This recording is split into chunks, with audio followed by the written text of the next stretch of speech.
আসসালামু আলাইকুম। আমাদের এই প্রশ্নটা হলো e to the power minus 2p, এটাকে মূল নিয়মে অন্তর্গত করতে হবে। তো এবার ধরি,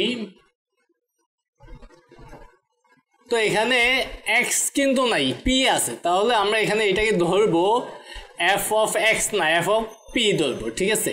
f of p equal to e to the power minus 2p, মানে এটাকে মূলত p সাপেক্ষে আমরা অন্তর্গত করব।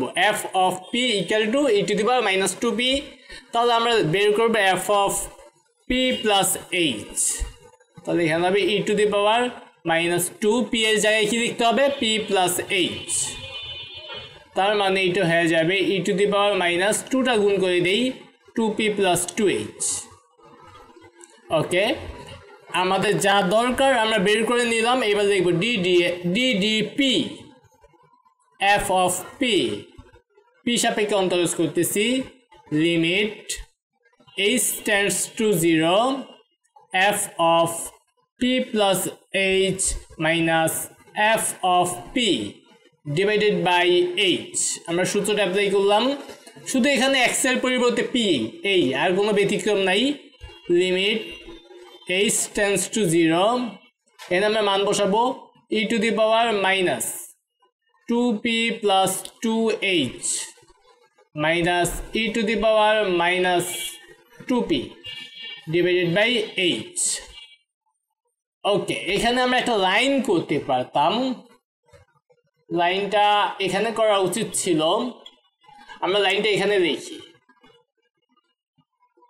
e টু দি পাওয়ার মাইনাসটা দুইটার সাথে হবে যেহেতু যোগ আছে, এর জন্য ইন্টু মাইনাস 2h, মানে এটাকে আমরা এটা লিখতে পারি।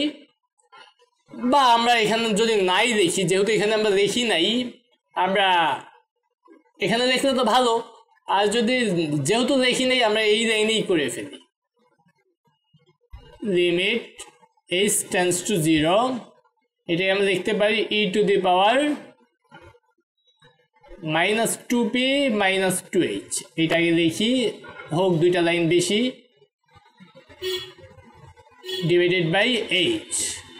তারপর এটাকে দেখা যাবে লিমিট h tends to 0, এটাকে আমরা লিখতে পারি এভাবে e to the power minus 2p into e to the power minus 2h, যেহেতু এখানে মাইনাস 2h লিখছে এই জন্য ইন্টু লিখছে, ঠিক আছে। তো এইবার minus e to the power minus 2p divided by h। এবার দুইটা জায়গা থেকে আমরা কমন নিব, লিমিট h tends to 0, এখানে e to the power minus 2p common নিলাম, তাহলে এখান থেকে থাকবে হলো e to the power minus 2h minus এখান থেকে থাকবে 1 ডিভাইডেড বাই h। তো এটাকে আমরা একটু ভিন্নভাবে লিখব আমাদের সুবিধা মতো, limit h tends to 0 e to the power minus 2p divided by h into e to the power minus 2h minus 1। এইবার এখানে আমাদের সূত্র অ্যাপ্লাই করতে হবে e to the power minus, এটাকে আমরা x চিন্তা করে সূত্র অ্যাপ্লাই করব।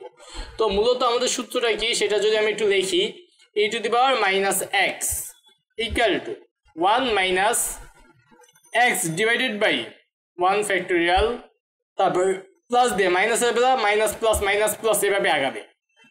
এখানে হবে x স্কোয়ার বাই 2 ফ্যাক্টোরিয়াল, তারপর মাইনাস দিয়ে x cube divided by 3 factorial, তারপর প্লাস দিয়ে ডট ডট এভাবে যাইতে থাকবে।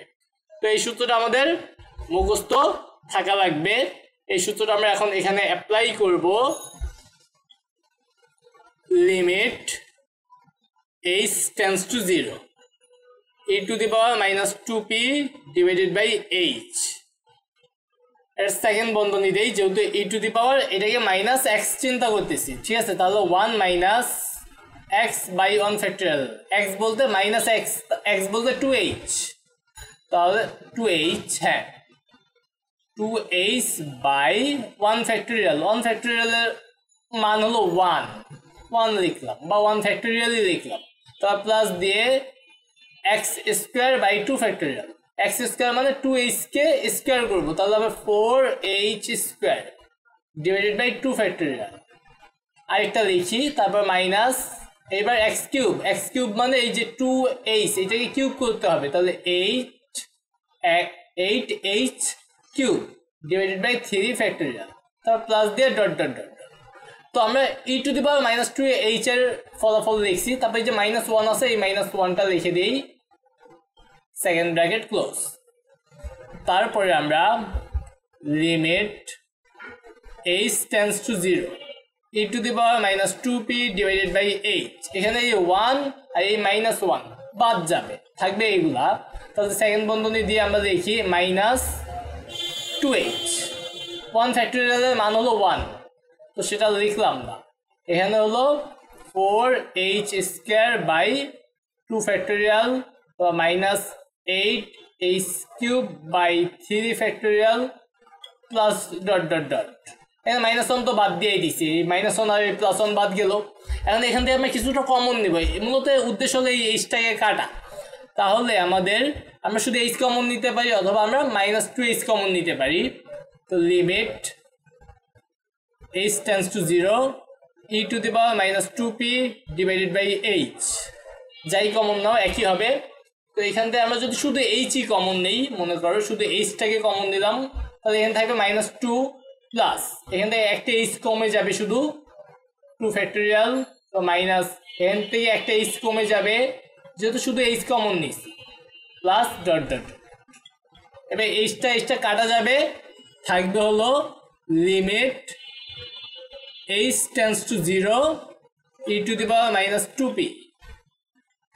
-2 plus 4h by 2 factorial -8h² by 3 factorial plus dot dot.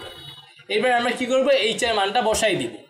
h এর মান যদি বসাই দেই তাহলে আর এটা লেখা লাগবে না, তাহলে e⁻²p সেকেন্ড ব্র্যাকেট এখানে -2 প্লাস এখানে h এর মান যদি 0 বসাই তাহলে এখানে উপরে 0 হবে, 0 ভাগ যে কোনো কিছু কি হবে 0, মাইনাস এখানেও h এর মান 0, তার মানে উপরে 0 হবে নিচে 0, মানে আমাদের পরে যতগুলো পদ আছে সবার উপরেই h থাকবে অবশ্যই, কারণ h এর মান কি বাড়তে থাকবে, সবার উপরে h আছে, তার মানে সবার উপরে 0 আর নিচে যাই হোক ফলাফল কি হবে 0 হবে, তার মানে পরবর্তী সব উপাদান হবে 0। তাহলে এখানে -2 আর সব 0, তাহলে ফলাফল হবে -2, তার মানে e⁻²p ইন্টু -2, তাহলে -2 এর সাথে যদি এটা গুণ করি তাহলে হবে -2 e⁻²p, আর এইটাই হবে আমাদের অ্যান্সার।